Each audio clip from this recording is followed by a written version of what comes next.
Salam əziz və hörmətli dostlar, xoş gördük. Bildiyiniz kimi fürsət elədikcə kitab oxuruq. Kitab oxumaq, mən dedim bu Avropalıların, Amerikalıların illəti budur ki, tövsəə tapıb təməddünləri və çox güclü millətlərə çeviriblər. Bir illəti budur ki, kitab oxumaq üçün əcibə zaman ayırarmışlar və ayrılırlar indi də. Diqqət buyurun, məsələn, bunların evlərində hər şeyin özünün adı var. Yataq odası, bedroom, yemək odası, dining room, bir-birinin yanında oturmaq, yanbayan oturmaq və kitab oxumaq, yaşamaq. Yəni, təhcə əgər bir otaqda yatırsan, yaşamaq deyil. Əgər fəqət yemək yiyirsən, yenə də yaşamaq deyil. Bunların nəzərindən yaşamaq o zamandır ki, family, yəni family ilə, əqraba ilə oturasan bir yerdə və orada kitab oxuyursan. Onun da o otağında adını deyil, living room, yaşam otası. Və bu cəhətdəndir ki, bunlar tövsəə tapıblar. Çünki gündə ən azı indi ki, məsələn, bunlar çox işlirlər, çox zəhmət çəkirlər. Yəni bizlər İranda olan insanlar bu qədər işləməzlər. Əgər diqqət eləsəz, bunlar gündə 2 saat, 3 saat kitablarını oxurlar. Həftədə bir dəfə sinemasına gedir, musiqisinə gedir. Əlbəttə o işləməyin sayəsində. Bunun üçün mən də çalışıram ki, gündə 1 saat, bir vərəq kitab oxuyayım burada. Bəlkə bəzi dostlar da mənlə gələrlər. Bəlkə də gəlməzlər, o qalıb özlərinə. Amma bunu bir adətə çevirək. Yəni bunu bir hətta riyaya çevirək. Yağa, mən riya eləyirəm, kitab oxuram, siz də baxın. İşgal yox. Burada riya yaxçıdır. Yəni bizim bir iradımız var. O da budur ki, hər şeyi riya eləyirik, amma kitabı yox. Biz kitabı da lazım olsa riya hesablayaq. Oxuduğumuz bu günləri bir ahəng də seçmişəm. Türkiyənin dünənləri dedim, Osmanlı dövrünün o səltənət musiqisi deyəlim. Əyan musiqisi deyəlim.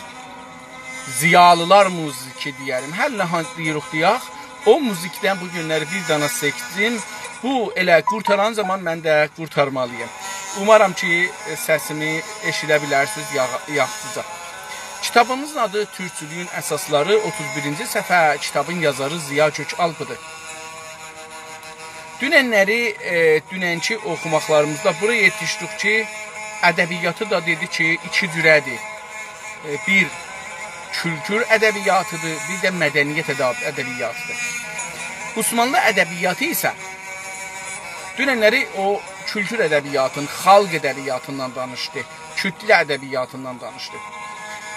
Osmanlı ədəbiyyatı isə, Osmanlının ədəbiyyatı da masal yerinə fərdi hekayələrlə, romanlardan, qoşma və dastan yerinə təqlidlə yapılmış qazetlərlə, alafranka şeirlərdən təşkil tapmışdır.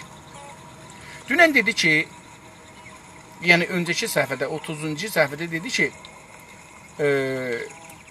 xalq ədəbiyyatı insanların, millətin içində doğaraq gəldi və dedi ki, nələrdən? Bu günləri deyir ki, masal yerinə, yəni dastan və hekayə yerinə, hətta eşqnamə yerinə fərdi hekayələrlə, fərdi yəni birey, bireylər, hekayə yəni nağıllarla. Hekayə ərəbcə sözdür, necə ki fərd ərəbcə sözdür. Romanlardan, fərdi hekayələrlə romanlardan, yəni roman ki bilirik da bu Avropayı bir uzun nağıllara roman deyirlər. Bilirsiniz bizim əskidən bizim dilimizdə, yəni Azərbaycan türkçəsində ya türkçədə aşıqlar nağıllar deyərdi və sazla deyərdilər. Və bunun bu nağıl çox da uzun olardı bəzən. Görərdin ki, qış gecələrində mümkün də aylar çəksin bu, davam tapsın bu hekayə. Amma sazla gələrdi. Yəni musiqisi olardı, vəsətdə şeiri olardı, o şeirlərin hərəsinin özünün bir havası olardı. Yəni bizim nağıl sistemimiz roman sistemindən çox-çox təkmildir. Çünki qulaq, yəni bizim sistemimiz çox teatra yaxındır. nağıl sistemimiz. Çünki qulağı, gözü, hissiləri hamısının hərəkət aparır. Eyni halda aşıq hərəkət də elər, yəni sabit bir mücəssəmə kimi durmaz. Hərəkət də elər və bunlar bais olar ki, insanlar, hətta biz bunun duyğuları onun üzündə də görə bilərik. Qoşma və dastan yerinə, dedik ki, dünənləri xalq arasında qoşma və dastanlar var idi. Onun yerinə deyir, təqlidlə yapılmış, təqlid birinə baxıb onun üzündən bir işi görmək, yəni yapılmış, düzəlmiş qazetlərlə, qazet dedik ki, mətbuatın adıdır, bir hissəsinin adıdır, qazetlərlə alafranka. Alafranka doğrusunu desək, mən mənasını bilmirəm. İcazə buyurun, bir baxaq görək ki, bu alafrankanı nə yazırlar. Ona bir baxalım. Deyək ki,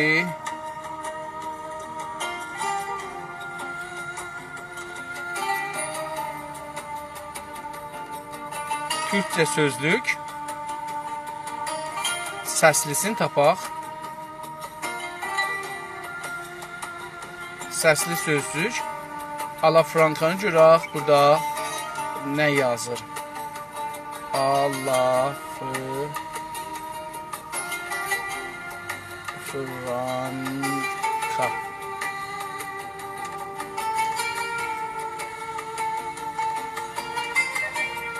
Görək bu alafrankanı bir şey gətirdi, yox.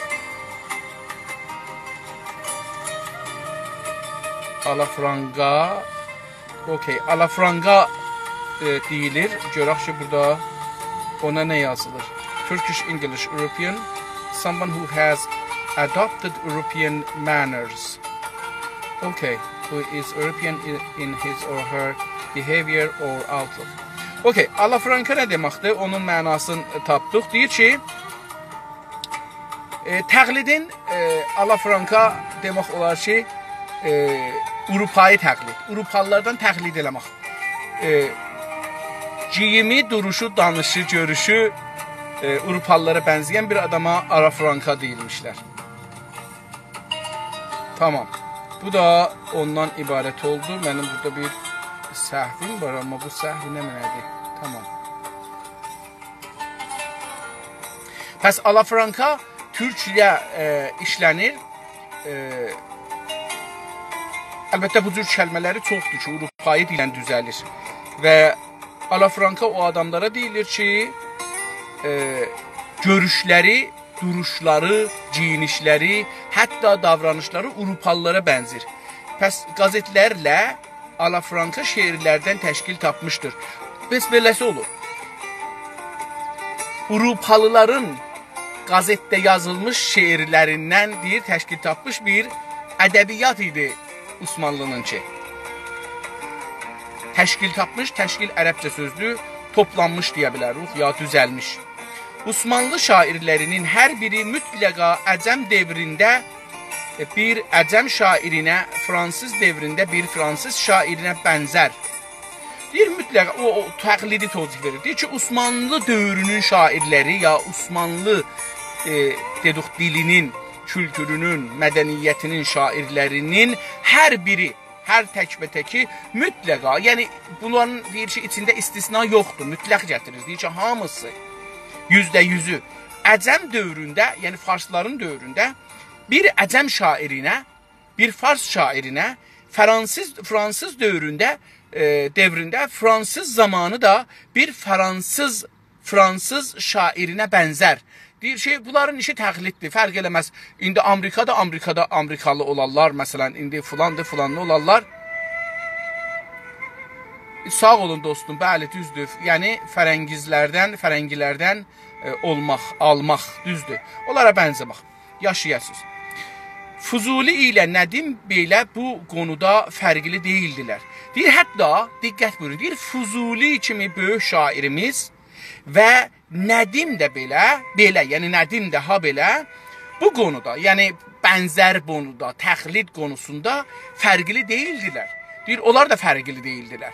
Yəni, hətta Fuzuli də təqlid eləyibdir fars şairinin şeirindən. Yəni, şeirindən, yəni o səbki şeiri təqlid eləyib, əgərçə türkü yazıbdır.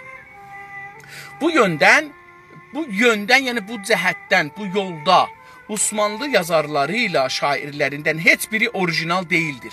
Deyir, əgər bu zaviyədən baxsaq, bu yöndən, bu yoldan, bu durumdan baxsaq, Osmanlı yazarları ilə şairləri, Osmanlı dövründə yazarlar, nəinki hamısı Osmanlıca yazarlar əslində və şairlərindən heç biri heç ərəbcə yazılır, bizim dilimizdə çox heç deyilir, amma bilirsiniz ki, şığla çı da bir-birinə dönə bilir.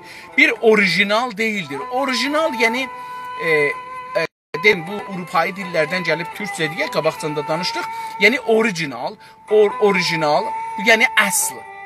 Heç birisi əsl deyil, yəni əsl şeir yazmayıblar. Çünki təqlid ediblər. Ya farslardan, ya fransızlardan, ya almanlardan, ya ruslardan. Hamısı təqlidçidir. Hamısının əsərləri estetik ilhamdan doğmuşdur. Deyir ki, bunların hamısının əsərləri, əsər yəni yaratdıqları, hamısının əsərləri yaratdıqları, əsər ərəbcə sözdür, biz onu yaratdıq demək olar, yaradıq demək olar türkcə. Estetik hünər, ilhamdan doğmuşdur, hünəri bir ilhamdan, incə sənət ilhamı alaraq doğmuşdur.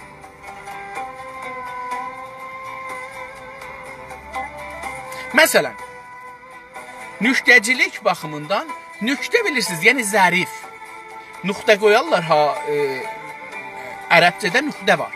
Yəni, çox kiçik şeydir, sıfırdan fərqlidir. Sıfır əlbəttə yenə də ərəbdə aynı nüqtədir. Amma istədim onu fəqət deyəm ki, İngiliscə ya türkcədə siz sıfır görürsünüz, o yekədir, içi də boşdur. Ərəbcədə onun içi boşluğuna əcvəf deyirlər.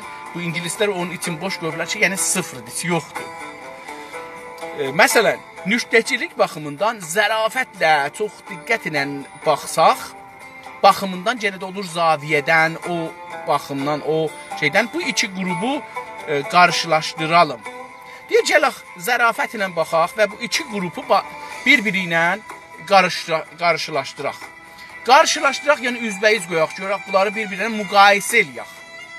Burada qarşılaşdırmaq müqayisə anlamındadır. Müqayisə ərəbcə olduğu üçün işlətməyibdir, yerinə qarşılaşdırmaq işlədibdir. Nəsrəddin Hoca, bizdə Molla Nəsrəddin deyirik, Osmanlıda və Türkiyədə molla olmadığı üçün, molla da işlənir, əlbəttə molla sözü çox az işlənir, hoca işlənir. Hoca həm danışqahdakı insanlara işlənir, həm də hər kəs ki, bir iş örgədə. Yəni, məsələn, adamlar biraz özlərindən böyük bir şəxs ki, bir iş başarır, ona hocam deyə ehtiram qoyarlar. Bu bir şeydir, təcrübə ilə örgədə bilər. Bir də Nəccar əgər bir şagirdi var, örgədir, o onun hocasıdır. Onun ailəsi də ona hoca deyə bilər. Yəni, bu qədər ehtiram qaildirlər. Onun üçün də, əgər siz diqqət eləsəz, bizim böyük prezidentimiz Rəcəb Tayyib Erdoğan geçən günlərdə bir video yayıldı biləsindən. Orada bir xanım qızla danışır ki, əlində bir it var. Və itə görə bir qanun, yəni heyvanlara görə qanun keçilib Türkiyədə. Çox ağır cəzalandırar, qoyublar heyvanlara əziyyət verməyə. O xanım qızı o it ilə, balacə küçüyü ilə gəlibdir, prezident ilə görüşür. O iti oynadır, əli ilə sürtür. Eyni halda görüşür prezidentlə. Prezidentin istəyir əlini öpsün. Prezident deyir, yox öpmə. Deyir, nədən? Yəni, biz böyüklərə ehtiramən əllərini öpərək, yox deyir, 3 nəfərin əlini öpəcəksən, daha onunla başqa heç kəsin əlini öpməyəcəksən. Hətta prezidentin kim olar? Bir dədən, bir nənən, bir də hocan. Bu 3 dana müqəddəsdir Türk fərhəngində. Atadır, anadır və hocadır. İndi, deyir ki, misal üçün, Molla Nəsrəddini, Hoca Nəsrəddin, İncili Çavuş, ya İncilli Çavuş, İncili yazıb burada. İncili, inci, yəni nazik, çox belə zərif, inci daha zərifdir. Eyni halda, əgər səhv eləmirsəm, dürrü dediyimiz o vücudun da, varlığın da adıdır inci. Yağmurvarid dediyimizin adıdır inci. İncili Çavuş, Bunlar şairdirlər ya yazardılar. Bəkri Mustafa, Bəktaşi babaları xalq nüktəçiləridir. Bunlar ki, adları saydı, bunlar xalqın nüktəçiləridir. Yəni, zərif şeyləri bunlar yazıblar. Qani ilə Sururi, Qani adlı bir yazar, ya şair, ya fikir insanı və Sururi, bunlar ikisi birlikdə isə, bu ikisini misal gətirir, Osmanlı divanının mizahçısılardır. Onlar dedikləri çox gülməcə deyiblər zahirən, Molla Nəsrəddindir filandır. Bunlar zərif nüqtələri gülməcə şəklində deyiblər. Deyir ki, Qani ilə Suri isə, bunlar ikisi də Osmanlı divanının, divan yəni dəftər, qədim bu, hətta bu kitablar ki yazırlar, şairlərin divanı, yəni şairin dəftəri. Divan o yer idi ki, orada dövləti dəftərlər saxlanardı və orada yökə dəftərlər olardı, yəni dövlətin alveri, gəlgedi, haqqı, hüquq ki verəcəkdi, maliyyat ki alacaqdı. Onlarda yazılardı bunlar, adam başı kimi bəlkə də. Buna görə onlara divanxana deyərdilər, yəni dəftər olan yerlər və orada işləyənlərə deyərlər divancılar. İndi dövlətin məmurları da, yəni o əsli məmurlar da divanxananın üzvü olardı. Bilirsiniz ki, İranda da fars dili bir zamanlar, çox az zaman əlbəttə, divan dili olubdur. Yəni, həmişə divan dili olmayıb, bunu bilək. Hətta Türk dövlətlərində və Ərəb dövlətlərində çox az zamanlar divan dili olubdur. Amma bunu bizə yenə də beynimizə soxdurublar ki, yox, İran 3 dildən biridir fars dili. Fars dili taza bir dildir, əski bir dil deyil. Onun üçün də görürsünüz ki, hətta bu yalancı Təxti Cəmşidin yazılarında ya o bəzi yazılar ki, bunlar qoyublar, orada da fars dili yoxdur. Onun üçün fars dili yeni bir dildir. Çox da əski bir dil deyil ki, divan dili olsun. Amma bəzi yerlərdə olubdur və bəzən də şeir dili olubdur bəzi zamanlar. Amma həmişə də şeir dili olmayıbdır. Yəni, Azərbaycanda %99 əgər türkcə yazılıbsa, %1 də farsça yazılıbdır. O farsça yazanlar da türklərdilər. Onlar da bizim iftixarımızdılar, yazıblar, sağ olsunlar. Çünki indi bizim farslarla müşkülümüz olduğu üçün bu biraz pis görünür. Yoxsa indi məsələn bir türk ingiliscə, ya ərəbcə, ya rusca, ya almanca, ya fransızca başara yaza. Bu bizə bir iftixardır. Məsələn, Döşgür Ziyadır, Döşgür Allah səlamət eləsin, Döşgür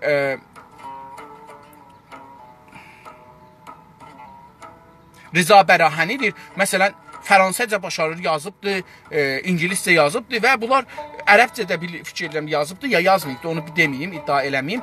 Amma bunlar yazıblar. Bunlar bizim iftixarımızla. Görürsün, heç bir davamız yoxdur ki, İngiliscə yazıbdır, farsça, ərəbcə. Amma farsı yazmaqda çünki biz İranda əzdıqları üçün, bizim dilimizi məhv elədikləri üçün etiraz edirik niyə filan kəs farsça yazıbdır. Yəni, farsça yazmaq özü bir farsçılığın əlaməti kimi görünür. Mən özüm də farsça yazdığım üçün dəfələrcə bunu demişəm. Mənim zehnim, hər kəs inkar edir, eləsin, mən inkar eləmirəm. Mənim zehnim paniranistlik və panfarsızlıqla dolubdur. Mən 56 il ömrümün 50 ilin heç olmasa kamil farsı yazmışam, farsı oxumuşam, farsı düşünmüşəm və bu mənim canımın bir parçasıdır yəni. Difa eləmirəm, çox pis durumdur. Amma kaş belə olmayaydı, kaş farslarla bizlər bərabər haqq sahibi olaydıq və bugün bu mənə iftixar olaydı. Amma bu günləri bu mənə rezalət kimi bir yapışıqdır, yamaqdır, yapışıqdır. Hər halda Osmanlıdan 2 nəfər gətirdir və Osmanlı divanının, yəni o dəftər dəstgah idarə sisteminin mizahçısı, diqqət buyurun, mizahçı. Bu ərəbcə şuxluqçu, ya coççu, ya bəzliqu bunlar deyirlər. Bizim farsca və ərəbcədə bizim burada mizahçı və deyir ki, zarafatçı. Diqqət buyurun, coçla zərafətin mənisinə baxın. Zərafətçi ya zarafatçı, yəni çox riz və cüz'i, hünəri bir şey. Bir cizgi çəkir, məsələn, ondan qaş çıxadır, kibrik çıxadır. Zərafət yəni bu. Əlinin o zərafəti ilə tükü elə çəkir ki, nə qarşıda oradan bir qaş çıxır, oradan bir gözün kipriyi çıxır. Onu biraz əyri-səysə kiprik olmaz, xərablar o kipriyin hamısında. Buna deyirlər zərafət. Şuxluqda da diqqət buyurun, farsça şuxluq ki deyirlər şuxi, şuxi yəni çirk. Bədənin belə sürtərsiz hamamda çirki çıxar, kiri çıxar. Türkcə onun adı kirdir. Bu kirsi çıxar, o kirə farsca şuxi deyərlər. Ya şux deyərlər. Yaxçı, indi diqqət buyurun. Bir var ki, siz istəyirsiniz, birinin kirin pasını çıxadasınız, birinə tohin eləyəsiniz, ihanət eləyəsiniz. Bir də var, sizin ondan mizah eləyəsiniz. İstəyirsiniz, zərafat bir iş görəsiniz. Zərafat çox zərif və nazik, yəni tohin eləmədən, gözəl bir sözlə, yavaşcana o sözü deyirsən, çox incitmədən, nayrahan eləmədən. Bizim uşaqlarımız, dostlarımız, qardaşlarımız, bacılarımız tənqid elirlər. Məsələn, filan kəsə. Ağa, sən niyə belə elirsən, sən casussan, sən xainsən, sən beləsən. Ağa, bu yol deyil ki. Tənqidin zərafəti var. Məsələn, istəyirsiniz ki, məni tənqid eləyəsiniz. Bir var deyəsən ki, insaf həli, o nədir yaşa, olan yazmasan bundan yaxçıdır, sən xainsən, sən filansan, sən farsçısan, sən filansan. Bir var bunu deyəsən, ürək sındırma, insanları sustatmaq və düşmənin səhvini aparmağa itəlirsən. Bir də var deyəsən ki, olsun, yazmışsınız, çox gözəldir, sevdim filandır, amma bunu belə yazsaydın daha gözəl çıxardı. Diqqət buyurursan, mənim bir dostum var, adını deməyim, Tehranda olur, zərgərdir filandır, bəhmandır, deyirdi. Mən bilmirəm ki, doğrusu vardı, yoxdur. Deyir ki, bu mənə özü dinçidir. Adam bəllidir, dinçidir və istəyir din saxlansın, sinni də biraz yuxarıdır. Adam istəyir ki, mənə deyə, məsələn, dindən çox yanır, çox yaz, çox danış, dini həmişə danış filan, bəhman həmişə gəlir deyir ki, ustadımsınız. Adamın məndən 25 yaş çoxudur, ustadımsınız, biz sizdən öyrənirik, filan eləyirik, bəhman eləyirik. Çox gözəl deyirsiniz, mən də din ilə müxalifəm, mollalarla müxalifəm. Amma siz yazılarınızda bir dinə də işarə eləyin. Çünki biz dinsiz olmasa elə olmaz. Görürsünüz ki, bunu soxur adamın beyninə ki, sən bunu de. Bilirsiniz, o istədim fəqət bunu deyəm ki, tənqid, mən əlbəttə şəxsən, mən üçün özüm jurnalistəm, ömrümüz jurnalist keçmişəm və jurnalistin işi budur ki, doğru jurnalistin işi budur ki, qılıncı götürər və kəsər, taarruf eləməz. Onun üçün də tənqid jurnalismdə şapalaq kimi bir şeydir, yapışdırarsan qulağının dibinə. Çünki jurnalismdə bir saat danışanmasan, jurnalismdə oturarsan, telgrafi gərək yazarsan. Jurnalismin əsası telgrafi yazmaqdır. Diqqət buyursa, qədim telgraflarda bir xətt, iki xətt, üç xətt yazardılar, söz qurtarardı. Adam oğlu ilə istəyir buradan danışsın, məsələn, ona oturub bir səhvə yazsaydı, onun, məsələn, neçə ayını gərək pulun verəydi ona. O halca istəyirdi o 2-3 gram versin və telgrafı göndərsin. Eyni halda telgraf simləri davalarda kəsilərdi. Sözünüzü qıssa yazmasaydınız, o tərəfə yetişməzdi. Bunun üçün qıssa yazmaq da jurnalistin bir işidir, möhkəm vurar. Məni şəxsən tənqid eləməğiniz xoşuma gələr. Yəni, sevinərəm. Ki, çox da acı deyəsiniz. Heç iradı yoxdur mən. Amma bunu bilirəm ki, insanlarımız zərifdirlər. Çox zərifdirlər. Mən televizyona bir şərif dostumuzu qonaq gətirmişdim Günaz TV-də. O bəhs tarixidir. Bizim də dostumuz da, ustadımız da tarixçi idi.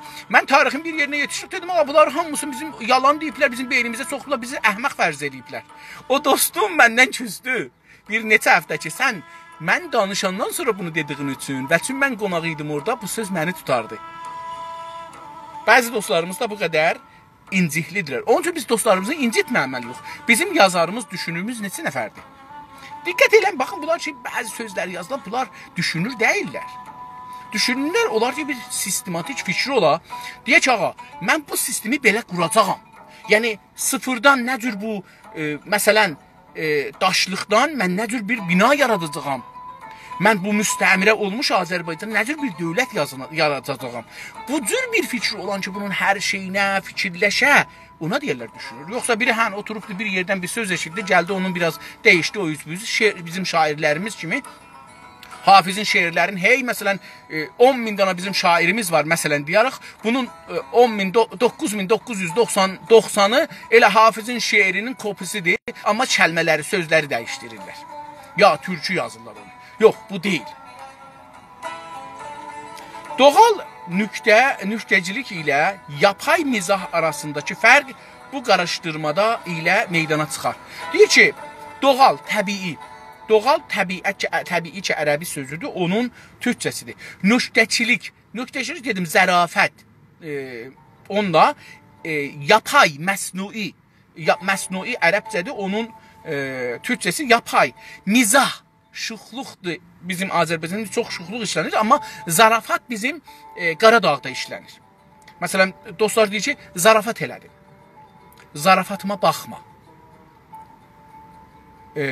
Arasındakı, bu ikisinin arasında, yəni məsnui ilə doğrunun arasında arasındakı fərq. Yəni, fərq nə demək? Yəni, hətta beləsi deyim, aralıq. Fərq, başı da belə aralarlar, ha, mənim başım yox, sizin başınız ki, tüylüdür. Saçlarınızı alırsınız, tellərinizi alırsınız. Ona fərq deyirlər, fərq atır. Yəni ki, buradan ayırırıq. Ayırmaq, fərq demək, ayırmaq. Bu qarşılaşdırma ilə meydana çıxar. Deyir, bunları qoysaz qabağa görəcəksiniz ki, məsələn, Coki ki, farslar deyirlər, tohinlidir. Məmulən ya rəşlidir, ya türkdür, ya lordur, ya ərəbdir, ya kürddür. Bunlara tohin edir, bunları təhqir edir. Bu zərafat deyil, bu tohindir, rəsmən tohindir. Rəsmən insanlıq ziddi bir hərəkətdir.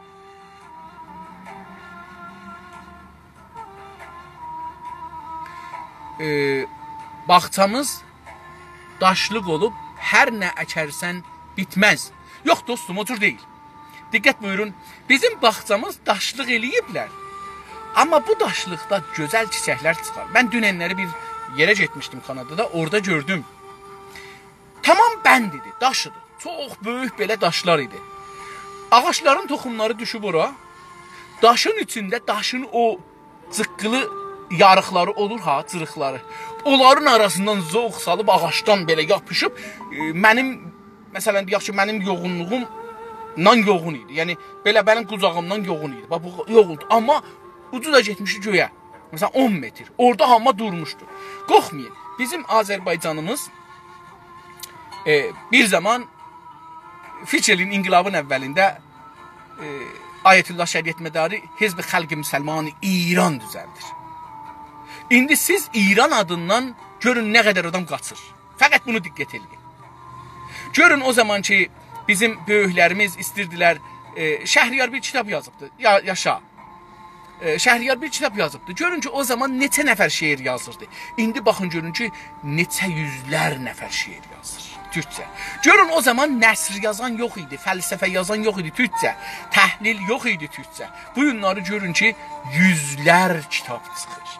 Bunlar o topraqlıqda kökü möhkəm, kökü zoğu yerə getmiş şeylərdir ki, əkibdir bizim millətimiz. Nigeran olmayın, darıxmayın. Bilirəm, mən də darıxıram. Mən də deyirəm, sabah bir gün öləcəyəm, ölməmiş istiqlalı görüm.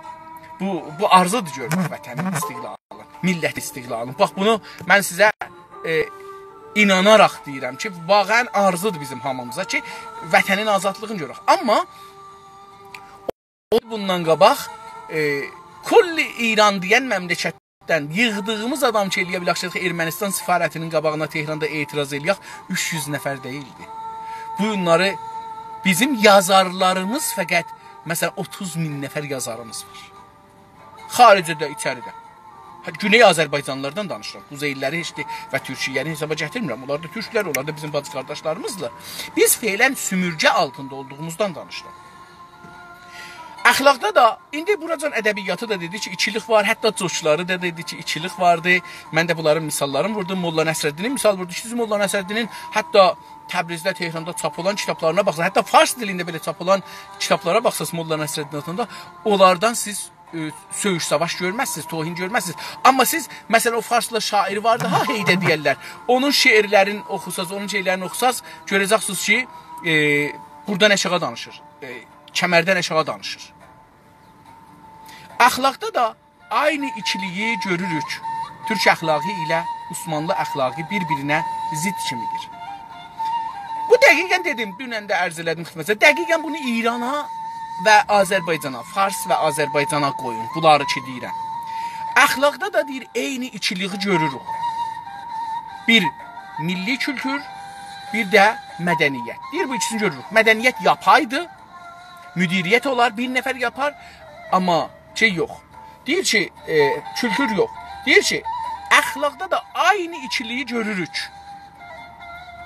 Sənəviyyəti danışırdı. Dünəndən dedim də, bu sənəviyyət Farsda da var, bizdə də var.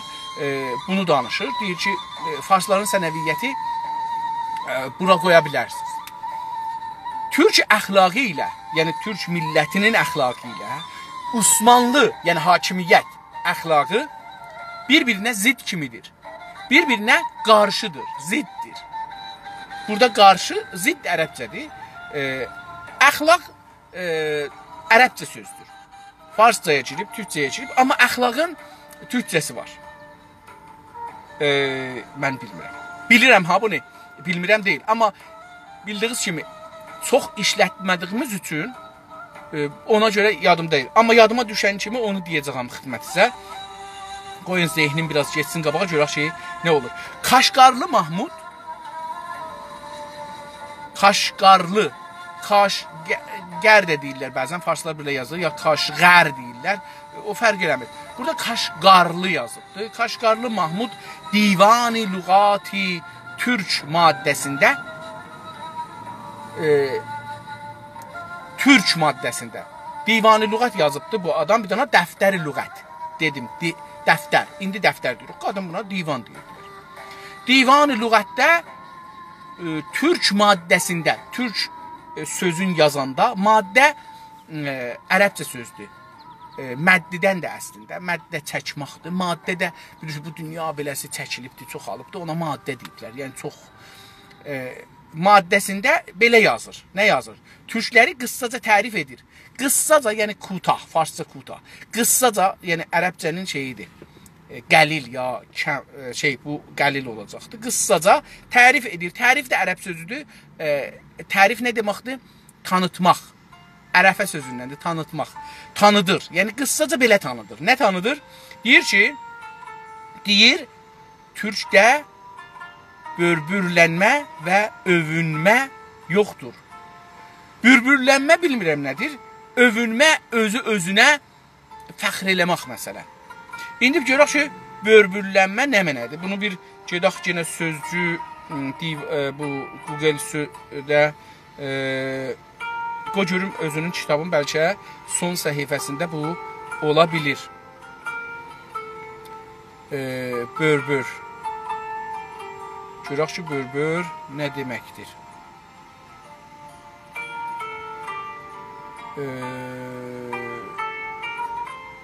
Mütəəssifanə, təəssüflə ya acılıqla börbür kəlməsini burada yazmayıbdır. 31-ə qeyd edəcəyik bunu yenidən. Gələk 30. Dostlardan bilənimiz vardı, börbür nədir? Qoyun burada da mən yenə gedim bu türk sözlüyünə, səsli sözlükdə bunu bir yazım görüm ki, nə çıxır.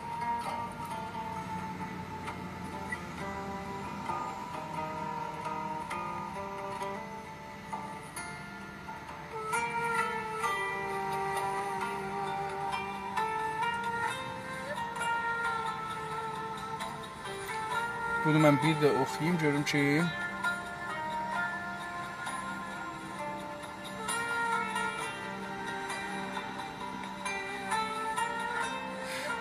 zahirən əşağıda özü tozih veribdir, heç lüğətə baxmaq gələkmədi. Gördüm ki, əşağıda tozih verib. Türkdə böbürlənmək ya böbürlənmə və övünmə yoxdur. Bu iki danıya baxaq, bu özü deyir. Türkdə belə bir şey yoxdur. Türk böyük qəhrəmanlıqlar və fədakarlıqlar yaptığı zaman bir olağanostuluq yaptığından xəbərsiz görünür. Deyir ki, Türk böyük qəhrəmanlıqlar və fədakarlıqlar, qəhrəman və fədakarlıq, bilmirəm hancısı türkdə, hancısı farsda, ərəbcədir, onu mən təəssüflə bilmirəm. Yapdığı zaman, hər halda bu iki işi, fədakarlıq və qəhrəmanlıq. Qəhrəmanlıq çoxca savaşda olur. Fədakarlıq şəhər içində olur. Əlbəttə, fədakarlıq şeydə də olur, yəni savaşda da olur. Məsələn, sizin yoldaşınız yaralanıbdır, ya görürsünüz ki, təhlükədədir, öləcəkdir, özünüzü atırsınız onun qabağına, bu fədakarlıqdır. ailədə görürsünüz ki, məsələn, birinin böyrəyi şey olubdur, o birisi üzv fədakarlıq edir, bir böyrəkin verir ona. Böyrək kolye. Bunlar fədakarlıq. Qəhrəmanlıq amma çox savaşdadır. Məsələn, bizim əskərlərimiz Şuşanın o hündür dağın, sıldır dağın dırmaşıb çıxmaq və oradan gedibsə, bu qəhrəmanlıqdır. Bu fədakarlıq deyil. Amma onlar millətimizə fədakarlıq elədilər. Yəni, canlarını qoyaraq getdilər, o torpaqlarımızı azad edirlər. Burası da fədakarlıqdır. Eyni halda qəhrəmanlıq və fədakarlıq. Bir olağan və bunu mən heç oxuya da bilmirəm. Olağanüstülük. Olağan, mən bunu rəsmlə oğlan və üstünlük əgər olsa gözəl olar. Yəni, mən bunu beləsi oxuya bilirəm ki, olağan və üstünlük yapdığından.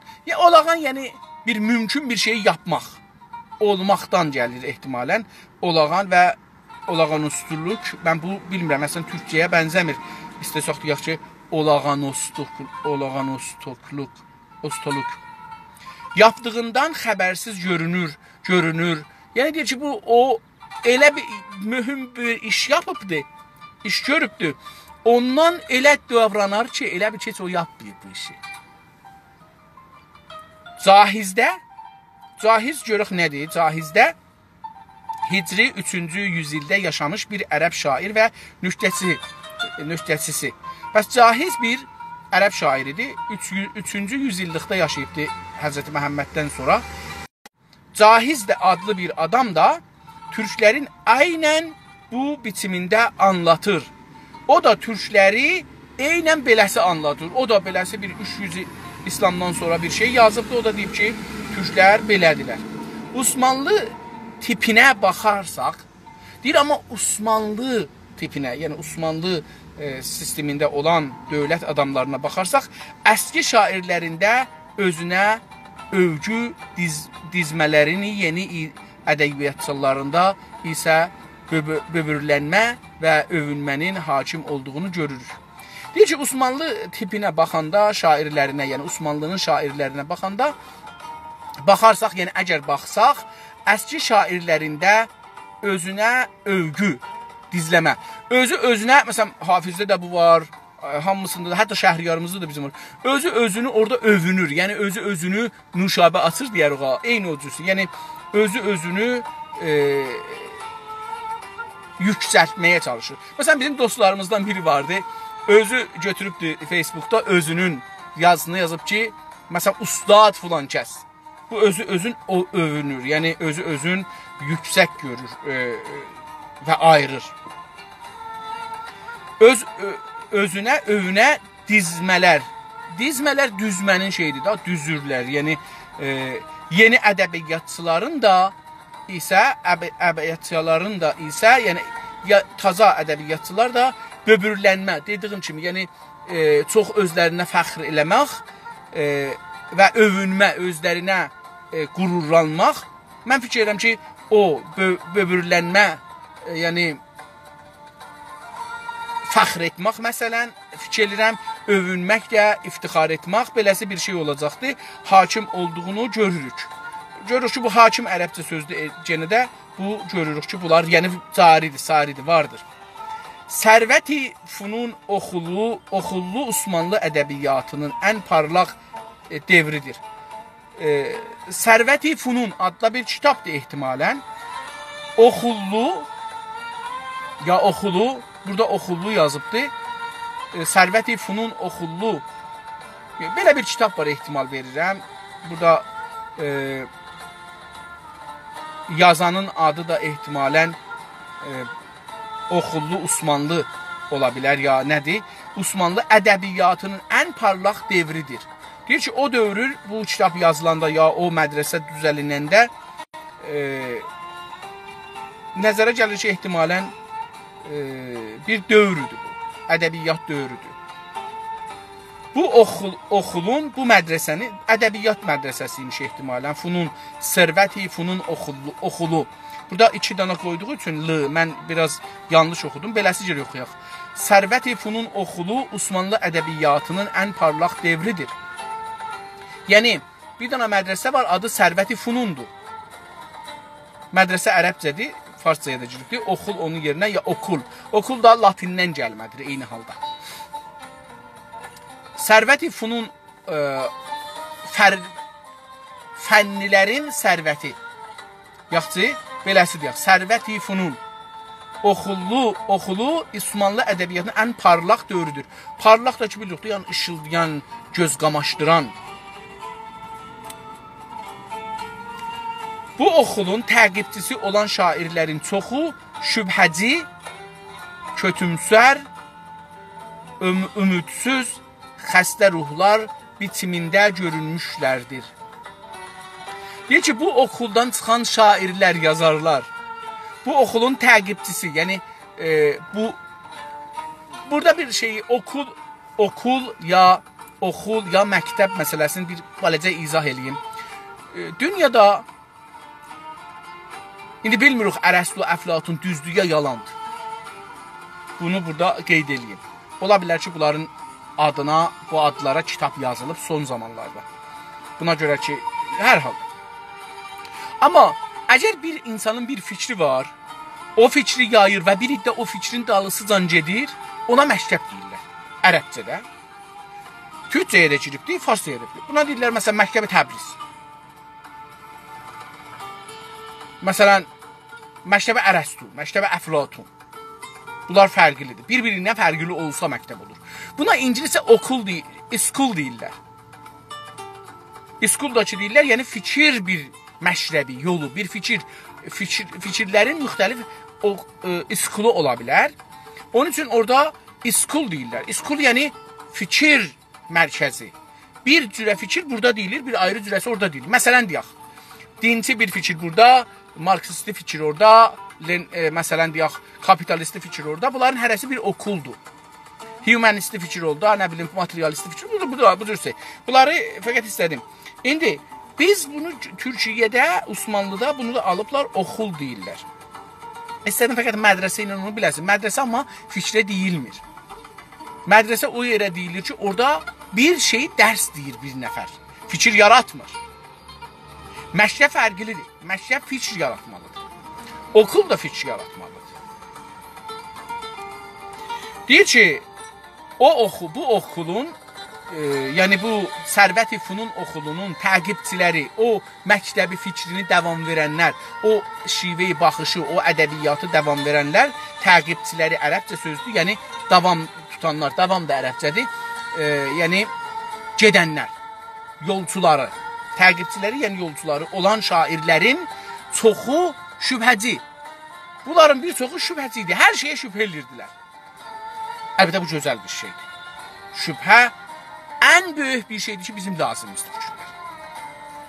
Və hər nə qədər şübhə yaratsaq, o qədər bizim nəfimizədir.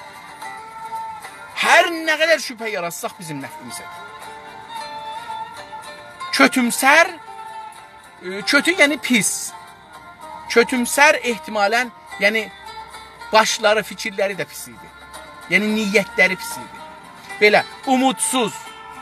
Bəlkə o cürdür, kötümsər bəlkə ayrı məna da verər, amma mən bilmədiyim üçün o cürsü dedim. Bəlkə ayrı mənası vardı ki, mən bilmirəm. Umudsuz, yəni umudları yoxdur. Umud, yəni gələcəkdə mən bir karə olacağam, bir işim olacaq, bir yerə çatacağam, yox, bu yoxdur, bu umudsuzluq. Gələcəyi olmamaq, gələcəyi olmayan şey umudsuzluqdur.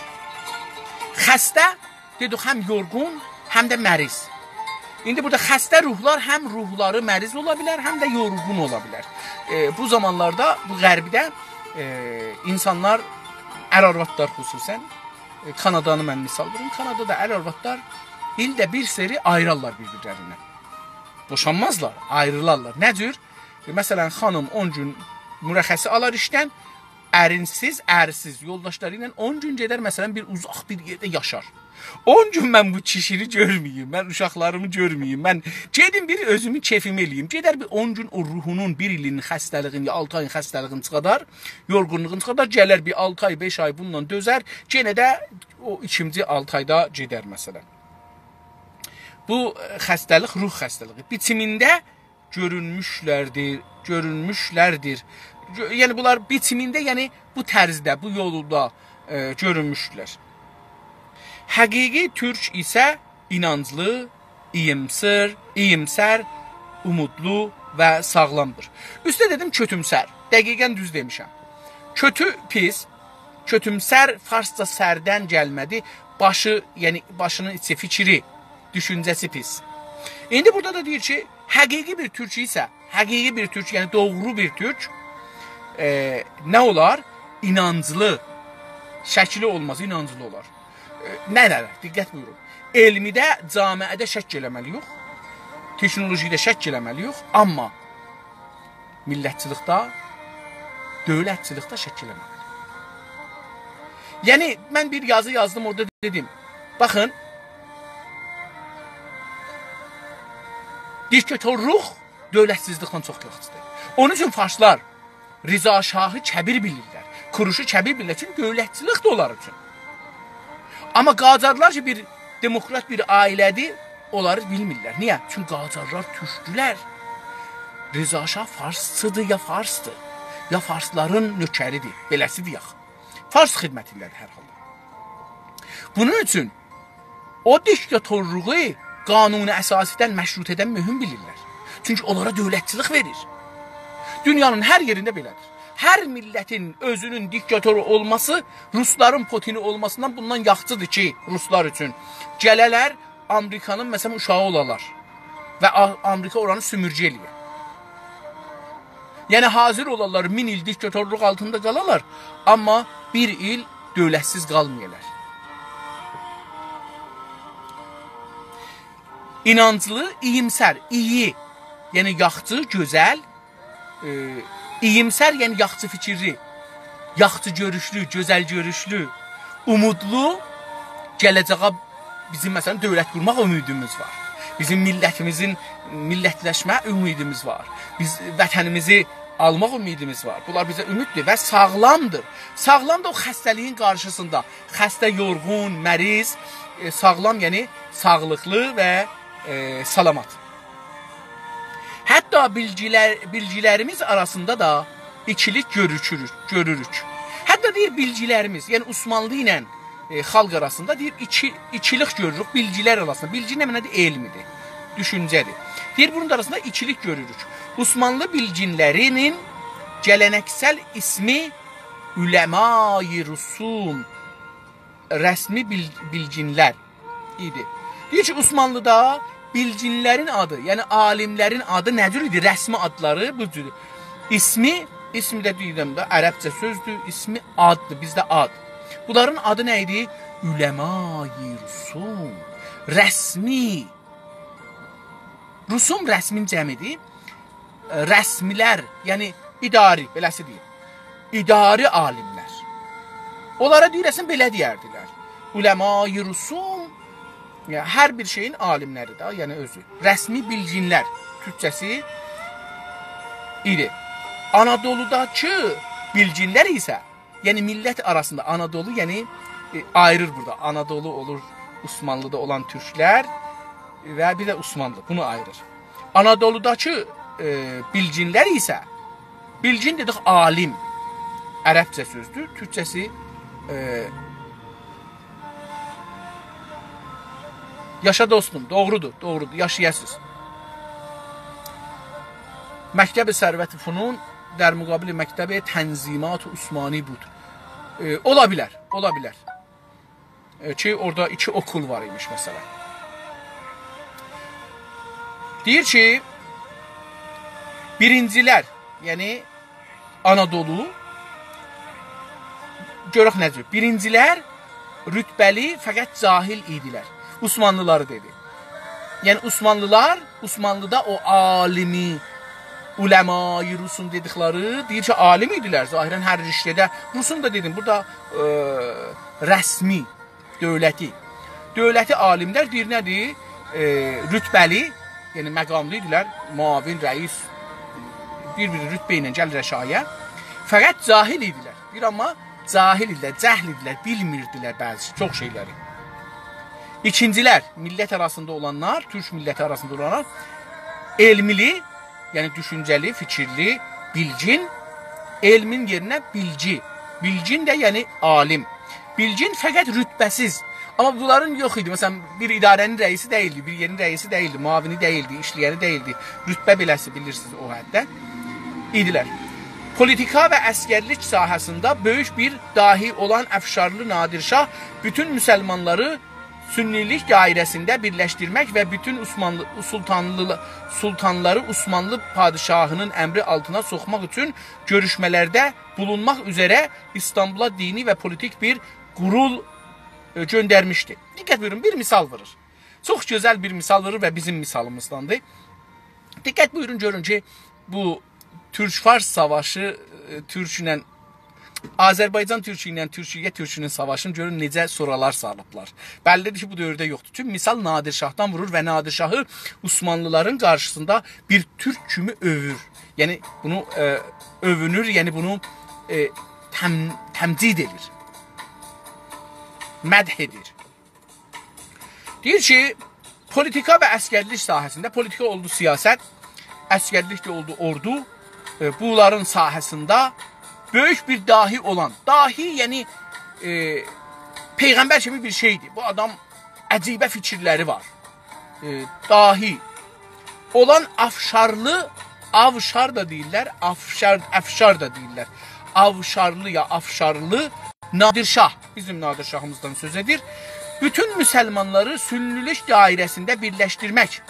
Tamam müsəlmanları Şiə sünni olmayaraq, sünnülük dairəsində, yəni sünnülüğün içində böyük birləşdirmək, müttəhid eləmək və bütün sultanları, bütün, diqqət buyurun, sultanlar deyir. Çünki dediyimiz kimi Qacar və Əfşar sultanlığında, imperatorluğunda, ha belə Osmanlı imperatorluğunda bir məmləkət yoxdur. Bir millət də yoxdur, bir dil də yoxdur. Onlar məmləkət, onlar dil, onlar din var. Və bunların hərəsinin özünün öz toprağında milli hakimiyyəti var. Amma bunların da başında bir bugünkü Amerika federalından bir güclü federalist sistemi var. Amma bunlar ad qoyublar, federalizm yaya bilirlər, gözəldir, hər nə xaricədən gəlsə gözəldir. Amma biz içəridə tüm bizimdir, tüm türklərindir, bu farslar onunla müxalifət eləyəcəklər. Federalizmidir, çox böyük federalizmdir. Amerikada bu federalizm yoxdur hala. Baxın, Qacar və Nadir Şah və ha belə Osmanlı imperatorluqlarının topraqlarında yaşayan millətlər dinlərinə, dillərinə, baxışlarına sahibdirlər. Zor yoxdur bunlara. Heç sahədə. Eyni halda əgər bank var, yəni pul məsələsi, orada hər kəsənin özünün pulu var.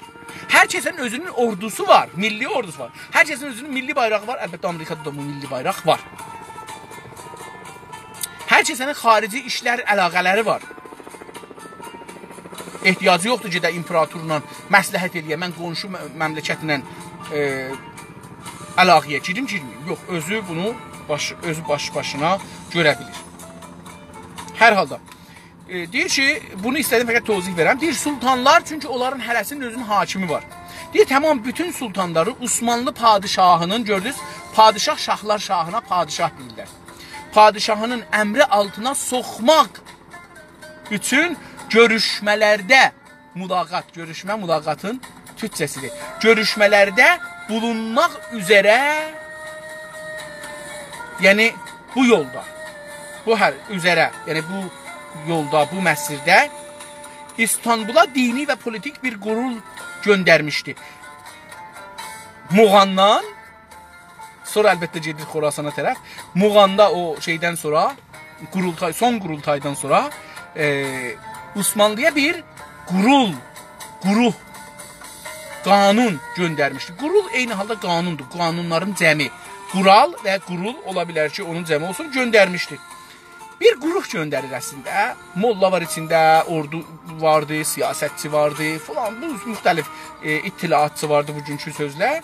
Onları göndərir, deyir ki, gedin və bu padişahla, Osmanlı padişahı ilə bunları görüşün, danışın. İstanbulda bu qurul ilə görüşmək üçün rəsmi bilginləri görevləndirdilər. Deyir ki, o padişahın, Nadir padişahın qrupu gəldi, yetişdi hara? qurul, o quruh, o insanlar.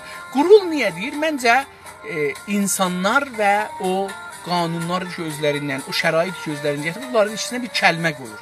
Həm insanlar, həm o fikirlər, düşüncələr, qanunlar gözlərindən, pişnahatlar, təkliflər gözlərindən gətirib bunların üstünə qurul deyir. O qurulu ilə görüşmək üçün Osmanlı nə gedir? Rəsmi bilginləri görevləndirir. Rəsmi, yəni dövlət içində olanlar, bilginlər, alimlər görevləndirir, məsuliyyət verir. Onlara rəsmi iş verir. Deyir, gedin bu işi görün. İranlı, burada İranlı deyir. Niyə? Çünki dedim, bizi türk bilmirdilər. Bunların çox düşüncələri budur ki, Azərbaycanlılar farsdılar. Azəridirlər. Yəni bu düşüncəni İranlılar yetişdiriblər onların zehninə. İranlı, Azərbaycanlı demək daha doğru olur. Azərel böləsi yazıbdır.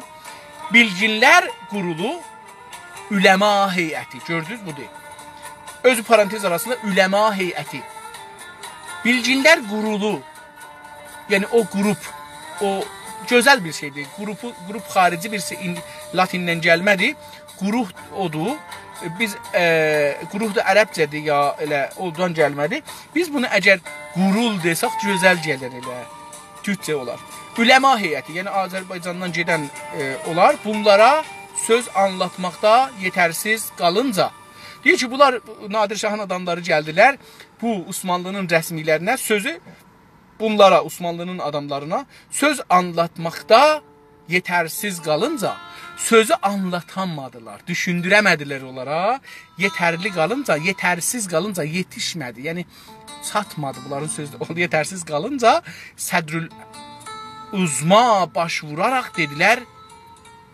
Sədrül Uzma adında bir adam var. Yəni hər kəsdir, Nəxus vəzir məsələn. Baş vuraraq dedilər ki, ona baş vurdular, dedilər ki, ağa, bizim bilimdən başqa politik heç bir rütbəmiz yoxdur. Onlar deyiblər ki, bizim bilimdən başqa Sədrül Uzma, yəni bir ehtimalən Azərbaycandan gedən adamın başçısına Sədrül Uzma deyiblər. Deyir, ona baş vuraraq deyiblər, bizim bilimdən başqa, bizim bu sahədə bildiyimizdən başqa politik heç bir rütbəmiz yoxdur. Bizim deyir ki, siyasi rütbəmiz yoxdur. Üzr istəyirəm. Bunu Azərbaycandan gedənlər, Nadirin tərəfindən gedənlər gediblər oranın üzmalarına deyiblər ki, bizim bilimdən başqa siyasi, yəni politik heç bir rütbəmiz yoxdur. Biz dövlət adamında, dövlətdə bir vəzir, muavin, fərmandeh deyilik. Halbuki görüşmələrdə olduğumuz kişilər, böyük rütbəli kişilər olduqlarından qarşılarında sərbəstəcə söz söyləyəməyirik. Deyir ki, halbuki, yəni bu halda ki, bizim məqamımız yoxdur, görüşlərdə olduğumuz kişilər, o adamlar ki, biz onlarla, kişi yəni şəxs, o şəxslər ki, biz görüşlərdə onlarla görüşürük, olduğumuz, yəni onlarla görüşdə olduğumuz, yəni bir yerdə olduğumuz kişilər böyük rütbəli. Onlar məsələn, timsardır, sərqurtdur, nə bilim, vəzirdir, muavindir, beləsi, böyük rütbəli olduqlarından, onlar da bir böyük rütbəli olduqları üçün qarşılarında, onların qabağında sərbəstəcə, azad, sərbəst, yəni azad, azad sözünün ki, farsça ola bilər, hürrü sözünün hətta, onun qarşılığı sərbəstdir türkçədə.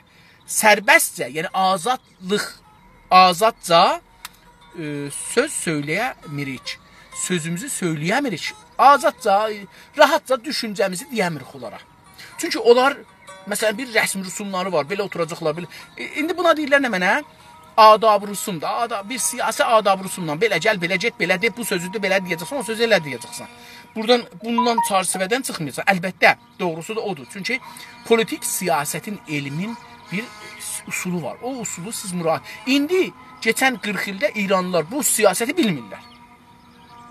Əsla bilmirlər. Buna deyirlər, adab rüsum diplomatik. Siyasətçilərin özlərinin durmalarının, oturmalarının, harda oturub, harda durmaq, necür oturub, necür durmaq, hangi ayağın qovzayacaq, hangi ayağın qoyacaqdır, qışları nə qədər açacaq, nə qədər bağlayacaqdır. Bunlar özləri bir qanun qaidədir. Bəzisi tohindir, bəzisi özün yuxarı görsətməkdir, bəzisi tərəfi təhqir eləməkdir. diqqət buyurursunuz, onu deyir, bizi məmuli rütbəsiz bilginlər görüşdürürsünüz. Deyir ki, bizim rütbəmiz vardı, bizi məmuli rütbəsiz bilginlərlə görüşdürürsünüz. Deyir ki, bizim məmuli adamlarla görə, mən vəzirəm, mənim həqqim nə edəcəm, ondan unuturam. Pəs belə, burada yenə bir iştibah elədim. Pəs bu sözləri Osmanlının adamları gedirlər, sədr-əzəmə deyirlər, sədr-uzmaya deyirlər. Cilayə eləyirlər ki, bizi göndərmişsiniz bu Nadirin tərəfindən gələn məmuli adamlarla danışılır. Çox məmnun oluruq. Beləsi bir yazı yazıblar zahirən. Raqib Paşanın Təhqiq və Tövfiq adlı kitabında nəql etdiyi bu gerçək olay göstərir ki, Nadir Şahın bilim qurulu Osmanlı bilginlərinə deyil, Türk bilginlərinə dəyər verirdilər. Diqqət buyurun, deyir ki, Raqib Paşa adında bir adam bir kitab yazıb. O kitabın adı Təhqiq və Tövfiq adı. Kitabında o üstdəki dediklarımı ki, ciyumə arasına qoyubdu yazan, deyir ki, onu onun kitabından gördük. Bu paşa yəni vəzir həddində bir adamdır, vəzirdir şayət də.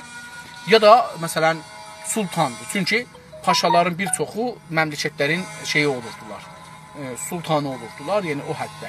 Onlara paşa deyilirdi, amma mövqeyyətləri sultan olurdu.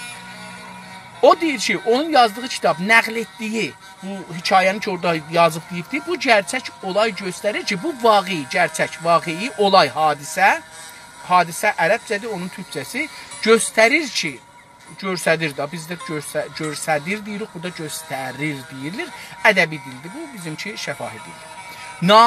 Nadir Şahın bilim qurulu, o adamları göndərmişdi, o düşünürlər, Osmanlı bilginlərinə deyil. Deyir ki, onların müxatəbi Osmanlı bilginləri, Osmanlının alimləri, uləmayı, rusum deyil.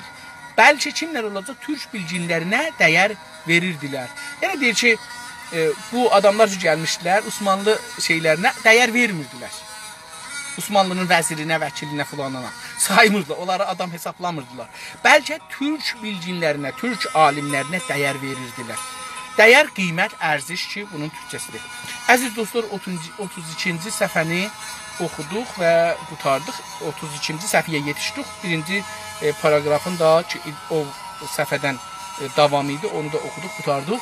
Mən burada sözü kəsirəm və sabahları bu kitabın qalanını oxuruq. Sağ olun, təşəkkür edirəm, yaşayasınız. Hələlik dostlar.